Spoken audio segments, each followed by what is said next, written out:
2023 সালে অক্টোবর মাসের 20 তারিখে আমাদের স্থানীয় বাজারের উপরে 3 জন সন্ত্রাসী অতর্কিতভাবে ছোট্ট একটা বিষয়কে ইস্যু করি আমার বাবাকে নির্মমভাবে হত্যা করে।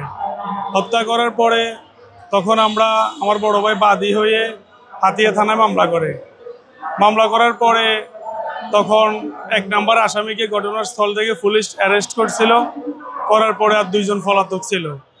এরপরে প্রায় 6-7 মাস পরে 3 নম্বর আসামিকেও আমি চট্টগ্রাম থেকে ডিবির মাধ্যমে অ্যারেস্ট করানোর পরে কাকতালীয়ভাবে হলেও হোক যেভাবে হোক হয়েছে 2 জন আসামি এখন জামিনে চলে আসছে। 1 নম্বর আসামি গত 1.5 মাস আগে জামিনে আসছে। আসার পরে সে এখন আমাকেও প্রাণহানির হুমকি দিচ্ছে। সে আমাকে এমনভাবে বলতেছে যে তোর বাবাকে মেরে ফেলছি 2 লাখ টাকা খরচ করছি, 1.5 বছর জেল খেটছি, এখন বাইরে চলে আসছি, তোকে মারলো আর কি হবে। হাতিয়া থানায় ওসি স্যারের সাথে কথা বলি আমি জিডি করছি। জিডি করার পরে থানার হাট থেকে এসআই লিয়াকত স্যার আসছে তদন্ততে। ঘটনা যেভাবে ঘটছে আমি জিডিতে ওইভাবে বলছি, ওইভাবে লিখছি।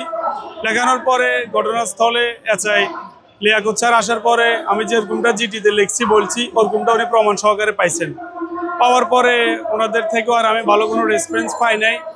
না পাওয়ায় অবশেষে আমি জাতীয় প্রেস ক্লাবের সামনে আসতে বাধ্য হয়েছি।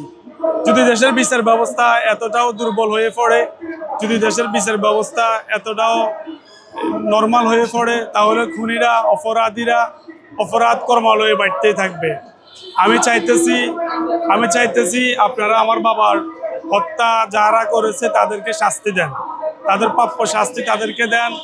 এতে যেন দেশের যারা সহিংসতা করে, যারা সন্ত্রাসী করে, যারা খুন করে, যারা চাঁদাবাজি করে, যারা অকারেন্সগুলো করে, তারা যেন এই অপরাধের প্রাপ্য শাস্তি দেখে আগামীতে যেন তারা অপরাধ ছেড়ে দিতে বাধ্য হয়।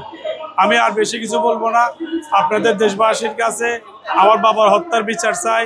বিশেষ করে বাংলাদেশের ঊর্ধ্বতম এখন বর্তমানে দেশ পরিচালনা যারা করতেছেন, রাষ্ট্রীয় পাওয়ারে যারা আছেন, আমি তাদের কাছে আকুল আবেদন করছি আপনারা আমার বাবার হত্যার বিচারের ব্যবস্থা করে দেন।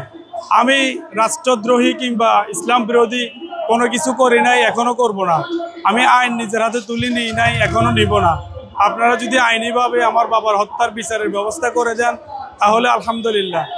আর এতে দেশের সাধারণ জনগণ আপনাদের প্রতি আস্থা ভালোবাসা বাড়বে।